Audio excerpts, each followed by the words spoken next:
5, you're watching and listening to Breakfast with Anne and Mark. And if you're worried why Mark's here today, don't worry, Stephen's all right, but he's just really suffering from that cold that was clearly brewing yesterday. Yeah. So thanks very much for waking up early and coming in. I'm his stunt double. That's it. What stunt are you going to do?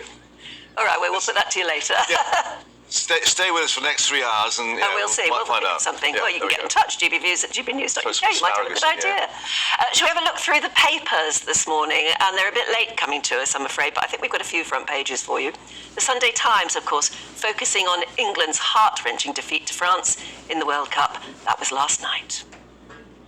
On to the Sunday Express saying au revoir Qatar. I think we pinched the headline actually for our headlines.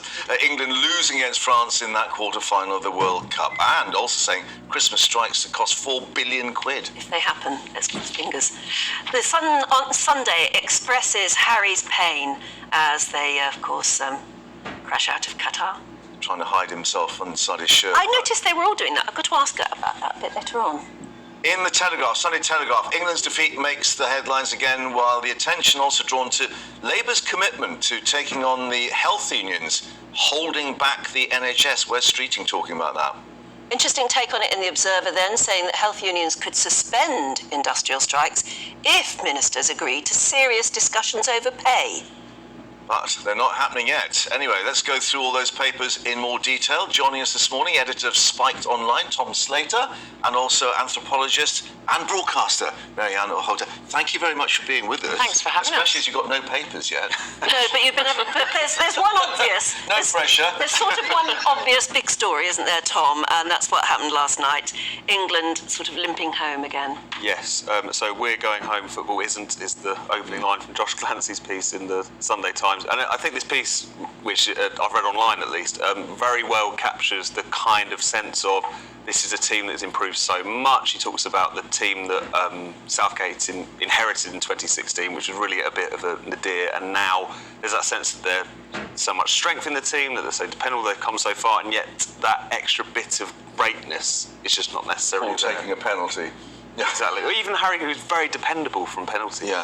Just at the moment that it mattered. So I watched last night because I think it's one of those things you sort of have to, don't you? It's a shared experience, isn't it? Yeah, and I was struck as well, Anne, by two things. Biting your shirt, that's a new thing, right? Now, in anguish. Like tearing your clothes, it's like some kind of like Roman thing. Has Gareth Southgate told them it's not a good look when either there's a big victory or a terrible, painful defeat? What they usually do is roar or something. It's not a good look. And he's told them to bite their shirt instead. But they were all doing that. I think when you're like caught in the passion of the moment, you're probably not necessarily going, oh, wait, what's my media training? Well, I don't but maybe know. it does. Maybe they're all doing it. Yeah, it's strange, isn't it? Not on the other sides, I noticed, but I noticed in England they're doing it. And maybe it has been a training. Maybe they've been. So there's no genetic trait then in footballers that put the to chew at your collar in anguish. But it covers half the face, which might. So you can swear without being spotted. Oh golly gosh. Yeah, exactly. Honestly, if anyone knows, please get in touch and tell us. Could that have likely been a training thing? But it sort of worked. If so, did it? Well, I think so. Well, it's got talking. Maybe he should have done that when he was taking the penalty and put his head over his... Oh, bless her. Now, Marianne, you've looked at anguish. what Lord Bunkett has been saying, and I think this is quite interesting. Tell us more. It's in the Express. Right, so about these industrial strikes, obviously. So, obviously... It's an exclusive they got, is it? Well, possibly. The principle being that David Blunkett, obviously a stalwart of the Labour Party, former Home Secretary, is being sort of positioned by the Express. Don't forget, it's a sort of like right-leaning paper, and I think at the moment our press are generally, if you read one newspaper, you get one point of view. It's difficult to get that objectivity unless you sit down literally with an array of them, or you look at a bunch of different news websites. So the Express are framing his comments as comparing this period of strikes to the winter of discontent, which was that kind of terrible situation in the 70s, 1978 to 9 particularly, when effectively the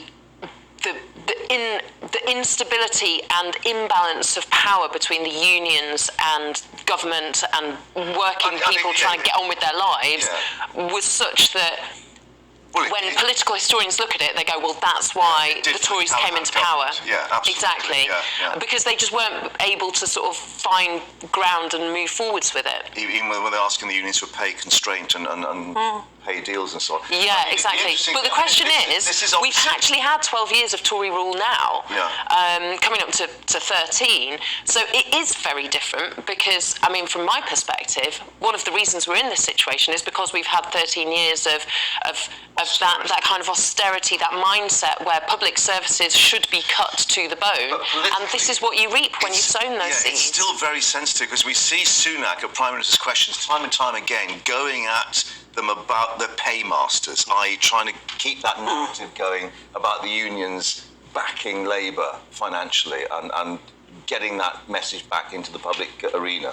I know, and it's been interesting as well, because I know you've already trailed and discussed this, but you're seeing Labour trying to talk tough on the unions as well, particularly Wes Streeting, who has given this interview in the Telegraph this morning, I believe, or the Sunday Telegraph, talking about essentially how the unions are getting in the way of reforming the health service and so on and so forth. I think what you're seeing is, first of all, Labour are just so far ahead that those attack lines, let alone any attack lines, are just not really landing at this particular point. And also because Labour are in that very comfortable position, they've got the kind of latitude to do things which might upset some people in the unions and so on and so forth. So it's just not quite working. But also, Tom and Mark, I really think that the public aren't that stupid. It's just a very different political and social landscape.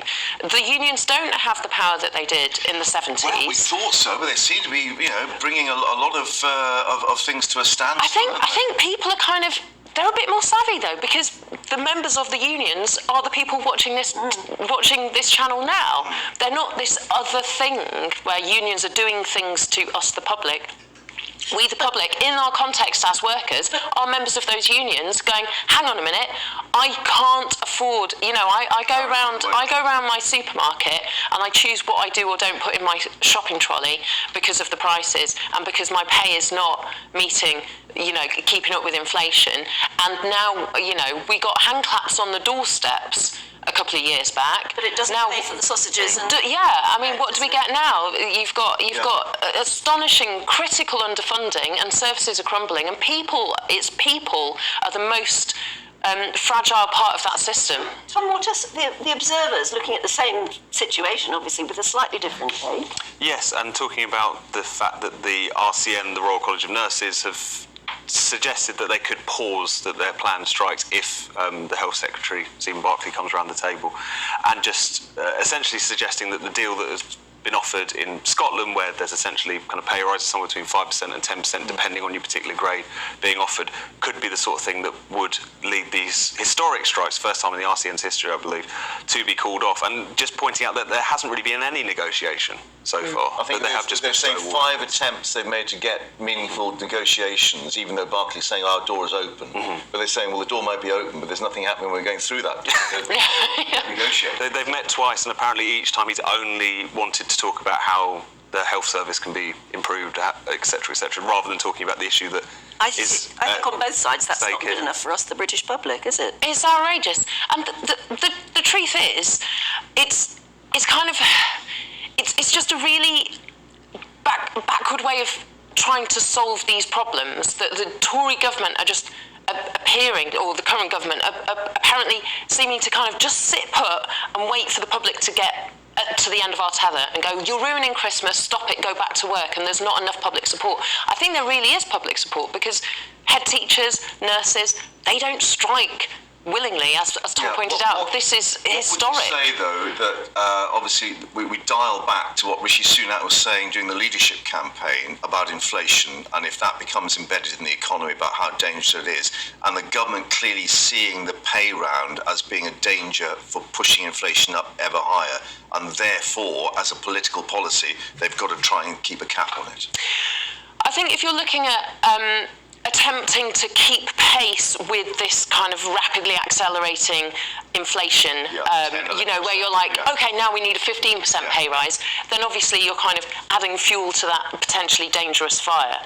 Because that was the criticism of the nurses when they said 17.1%, and people said you're crazy trying to put that figure. But it's not binary. It's a nonsense to suggest it's all or nothing, because if you look at pay rises that MPs get, for example, it's been year on year, very sensibly, keeping up with inflation. They have subsidised food at the House of Commons, things like that. Nurses don't have a place to put their bags. They don't have kettles because the place that they have to pay parking. They don't have a restroom anymore because it's been turned into a treatment room, because the bit that used to be the other bit is now an extra bed or a bit of corridor, or it's got a leak coming through the ceiling. I mean, we really are in critical states here. And that's what West Streeting is. It's the dark ages. It needs real reform, and he has somebody at last has said it out loud. Whether he'll stick to it if he ever got into power. Reform costs money. Yeah, and reform an investment. Very politically dangerous. And jobs, maybe.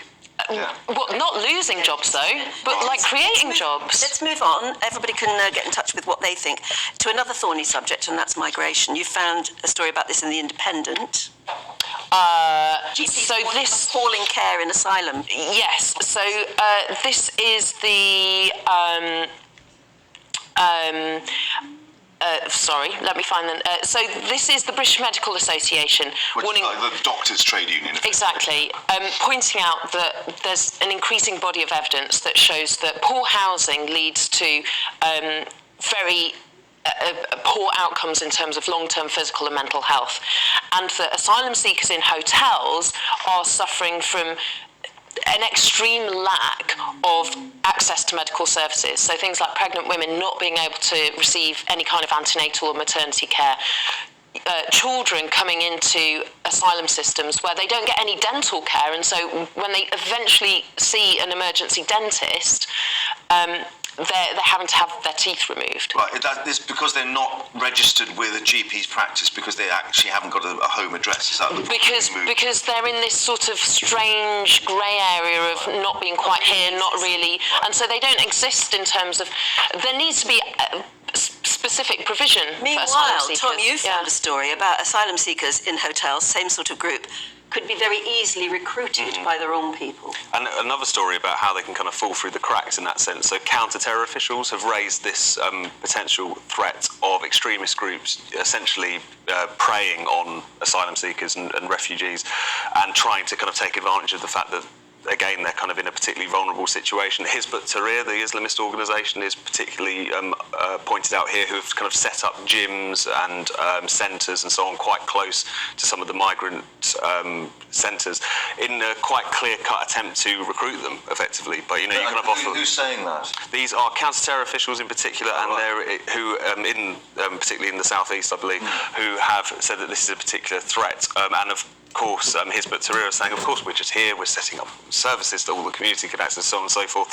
But it's quite clear that this is something that they are pursuing. And as some of the experts have pointed out here, it's a bit of a shift in terms of that particular group, which would often focus on universities, kind of middle-class students, second, third generation immigrants. But this is something, a new tack they seem to be pursuing. And have we got an indication on, MI5 has been responsible for the terrorist sort of watch on the chatter and so on. Are they saying this to make the public aware, or are they just raising a flag on it? What's the indication? Well, I suppose it's worth pointing out as well that Hizb ut-Tahrir is not a prescribed organisation, but they have often been the kind of the route that many people took into more, even more extreme organisations, shall we say. But I think it is just about raising awareness about how this could be a particular way that not just this group but others could exploit the situation that we find ourselves in. Right. Well, you've got a group sitting there who are disaffected and not being probably looked after properly, and going to become more disaffected. They're prime targets. No, completely. And they're here in our midst. But also, you've got community organisations of perhaps the wrong sort setting up, providing gyms, places to go, warm spaces, education, social opportunity. The right type doing that. Exactly. I mean, this is an opportunity for us to, people who come and seek refuge and asylum in the UK want to build lives here. They want to be part of communities. We need them to be part of our communities, not extreme ones that pose a threat to our nation. One thing we ought to mention, actually, before we move on, I suppose, is We haven't got the newspapers yet because they're clearly very late in printing because of last night's football. They thought it was coming home. Yeah, well, they must have had headlines prepared and then dashed. But somebody we ought to pay tribute to, who I hope, hopefully there will be tributes in the papers when they eventually come to us, is Ruth Maddock, the actress from Heidi High. Hody Ho. Yeah. What was the character called? It was Gladys Pugh, and if you remember, she was on the microphone. Good morning, campers. Right, well done. Yeah. Well, very sadly, we heard only a couple of days ago that she'd had to pull out of Panto, which she was going to do at the age of 79 in the Princess Theatre in Torquay. Fairy godmother. Because she'd had a bad fall. But then she tweeted her followers saying she was doing all right, not to worry about her, she just wouldn't be able to do Panto this year. And then suddenly we heard yesterday that she had to undergo an operation and she's died. And I don't know if we have a picture of her, but I know everybody just hearing her name, Ruth Maddock, will imagine her in that yellow coat. One of your favourites? Because there was a series, there was sort of Dad's Army, then it went on to It Ain't Half Hot, Mum, and then it was Heidi High. So I remember watching it as a child, but it being this sort of strange show about the olden days that I didn't understand any of the references. So it was over your head. Yeah, totally. All the cultural references. Yeah. I don't know if we're trying to find a picture, are we, Mr. Director? I don't know if you can find a picture of Ruth Maddock. It'd be nice to see it. I guess we ought to reflect that someone who's still able to do Panto at the age of 79 and keep treading the boards, that's a wonderful way to go out. Oh, definitely. And working right up until the end. I mean, surely that's every kind of actor's dream to be able to continue to do that. 79 is nowadays, you consider that, not old. Yeah, but... Oldish, but not old. So many people saying that, it's a horrible thing to say, but it would have been great for her knowing that she was still being able to do that, and that's how you finish your career. And a huge favourite. I mean, those old sitcoms got enormous audiences, which is why we all know her so well, I suppose.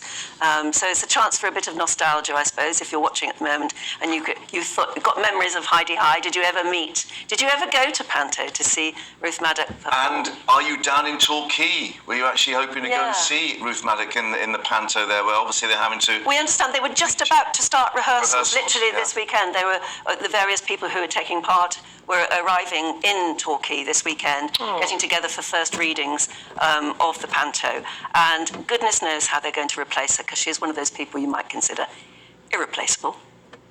Anyway, thanks very much indeed for joining us. Thank you. Yeah. Hopefully, when you come back, you might have found some actual... Sort of photocopies. Yeah.